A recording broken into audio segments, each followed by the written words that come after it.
ভাবুন তো, একটা দেশ যেটা যুদ্ধের আগুনে পুড়ে হয়ে গিয়েছিল এক ধ্বংসস্তূপ, সেই দেশই আজ বিশ্বের প্রযুক্তি, অর্থনীতি এবং সংস্কৃতির অন্যতম শক্তিশালী কেন্দ্র। দক্ষিণ কোরিয়ার এই উত্থান শুধু উন্নয়ন নয়, বরং ইতিহাসের এক বিস্ময়কর রূপান্তর। ১৯৫৩ সালে কোরিয়া যুদ্ধ শেষ হবার পর দক্ষিণ কোরিয়ার চিত্র ছিল অত্যন্ত ভয়াবহ।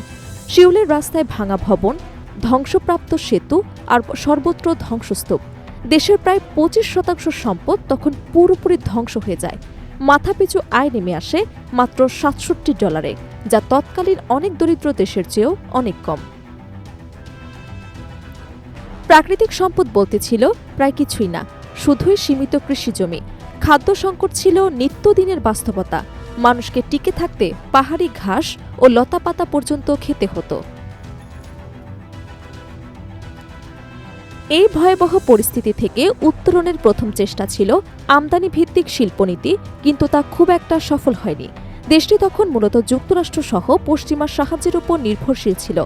ঠিক এমন সময় ১৯৬১ সালে সামরিক গণ অভ্যুত্থানের মাধ্যমে ক্ষমতায় আসেন জেনারেল পার্ক চুং-হি। তার শাসন ছিল বিতর্কিত, তবে অর্থনৈতিক দিক থেকে দক্ষিণ কোরিয়ার ভবিষ্যৎ গঠনে সবচেয়ে গুরুত্বপূর্ণ অধ্যায়। পার্ক চুং-হি শুরু করেন রাষ্ট্রনিয়ন্ত্রিত পরিকল্পিত অর্থনীতি। ব্যাংক জাতীয়তাকরণ করে ঋণ ব্যবস্থাকে সরকারের নিয়ন্ত্রণে আনা হয়। গঠিত হয় কেন্দ্রীয় পরিকল্পনা বোর্ড এবং শুরু হয় পঞ্চবার্ষিক উন্নয়ন পরিকল্পনা। মূল লক্ষ্য ছিল একটাই, রপ্তানি বৃদ্ধি করা। ১৯৬০-এর দশকে দেশটি জাপানের উন্নয়ন মডেল অনুসরণ করে শ্রমনির্ভর উৎপাদনে জোর দেয়। টেক্সটাইল, প্লাইউড এবং সাধারণ পণ্য দিয়ে শুরু হলেও লক্ষ্য ছিল বৈশ্বিক বাজারে প্রবেশ। রাষ্ট্র করনীতি পরিবর্তন করে দেশীয় শিল্পকে সুরক্ষা দেয়।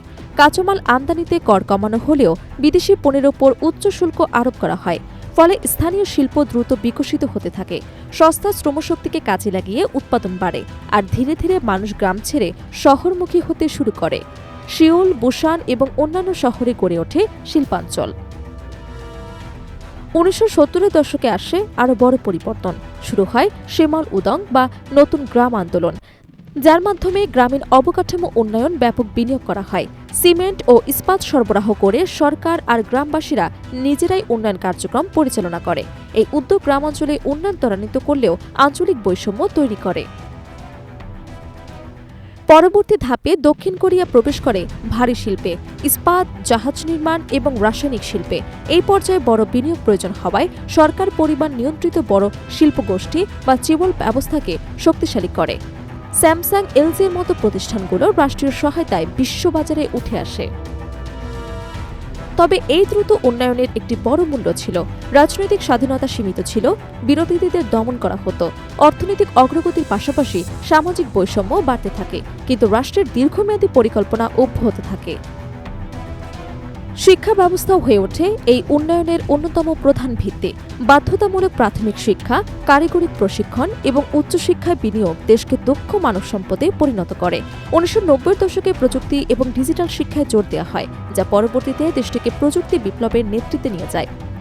১৯৯৭ সালের এশীয় আর্থিক সংকট দক্ষিণ কোরিয়াকে প্রায় দেউলিয়া পথে ঠেলে দেয়, কিন্তু জনগণের ঐক্য এবং অর্থনৈতিক শৃঙ্খলার মাধ্যমে দেশটি আবারও ঘুরে দাঁড়ায়।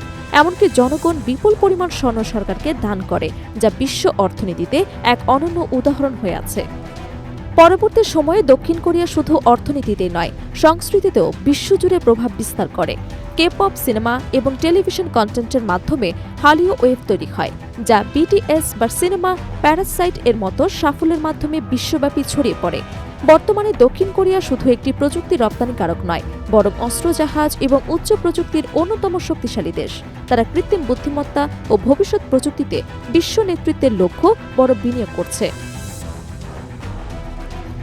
তবু ইতিহাস বলে দক্ষিণ কোরিয়ার সবচেয়ে বড় শক্তি ছিল তাদের পরিকল্পনা, শৃঙ্খলা এবং অদম্য ইচ্ছাশক্তি। যুদ্ধ বিধ্বস্ত এক দেশ থেকে বিশ্ব শক্তিতে পরিণত হওয়া এই যাত্রাই আজ পরিচিত হান নদীর অলৌকিক ঘটনা হিসেবে, যা প্রমাণ করে সঠিক দিক নির্দেশনা থাকলে ধ্বংসস্তূপ থেকেও গড়ে ওঠে ভবিষ্যতের মহাশক্তি।